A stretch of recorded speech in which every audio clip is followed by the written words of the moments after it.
All right, guys, we're back. Welcome back to the channel. I have some breaking news here pertaining to Devin the Dream Haney. It seems that he has been stripped of his WBC 140-pound title, and I wanted to give my 2 cents on that.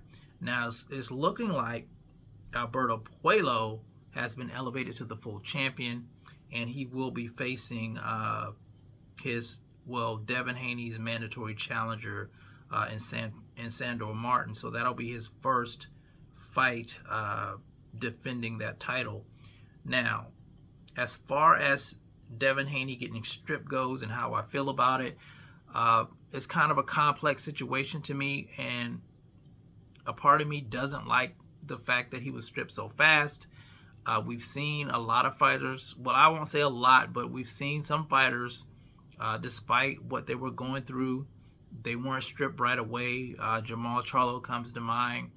Canelo Alvarez, he comes to mind. He has a mandatory challenger in David Benavidez that, they haven't been making him face his mandatory challengers, and they stripped Devin Haney right away. So yeah, that's kind of foul in a sense, and it just seems like it's different strokes for different folks.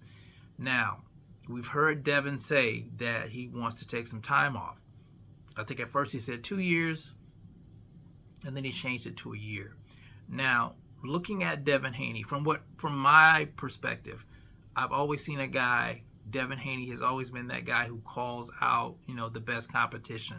You never really seen him running from smoke. He always wanted to be taken seriously as a fighter. I think he wanted to solidify his legacy. And it was about legacy to him, not just the money. It was about legacy to him. And a part of me that likes that part of Devin Haney doesn't want Devin Haney to take a year off. But there's another side of me that understands that he may need some time to get his mental back together. Finding out that Ryan Garcia had performance-enhancing drugs in the system, that's a big blow. And, losing the way he did, and then coming back and then being ordered to face Sandor Martin as mandatory challenger. The fight goes to purse bid, and DAZN and Eddie Hearn did not even bid on the fight, despite him thinking that they had this great relationship. That had to be a bummer to him. So I know that kind of messed with him a little bit. And then the situation, of course, with Mauricio Suleiman getting behind Ryan Garcia, who cheated Devin Haney in the fight by having PEDs in his system. Says that, they're standing behind Ryan, and they didn't really say anything about Devin Haney, who was cheated on and who was their champion. Keep in mind, Ryan Garcia wasn't a champion. Devin Haney was their champion. So I could see a lot of that playing heavy on his mindset, being disgusted with the sport and just disillusioned by the politics in the sport, and maybe just wanting to get out of that, that environment, that cesspool that it seems to be right now. And I love the sport of boxing, but some of the stuff that goes on, some of the politics, some of these fans out here, it's toxic. It's a toxic environment, and sometimes you have to pull back. And I think maybe he needs to pull back for a while. Maybe he needs to enjoy his life and do something different, take himself out of that space. I do understand that. So like I said, I am torn by the situation, but like I said, a part of me feels bad that this is happening for him with the WBC stripping him so fast. There's another side of me who wants him to stay, and then there's another side of me that wants him to get his mental game right before coming back in. I think that Devin Haney is a good fighter.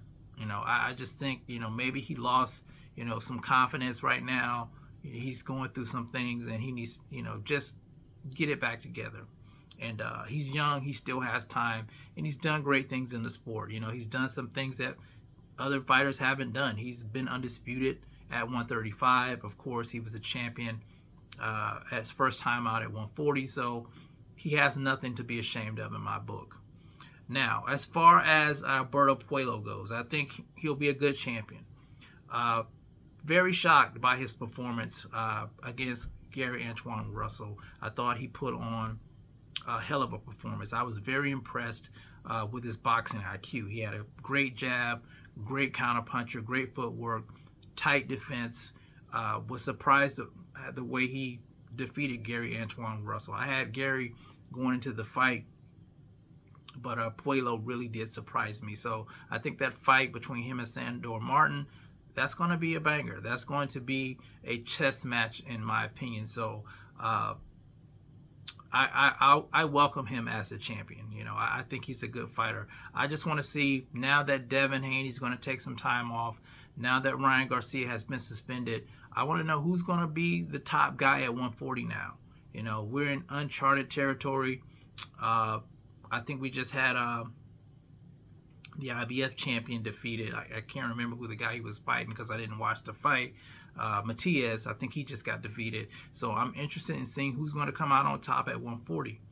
But that's my take on it, guys. I'm going to go check out this Bad Boys movie, Will Smith. But you guys let me know what you think about Devin Haney being stripped in the comment section. Are you fine with that? Do you think he's, you know, do you think that he's getting railroaded? Would you like to see him take some time off, get his mental game together? You guys let me know how you feel about that in the comments section. It's the CMB.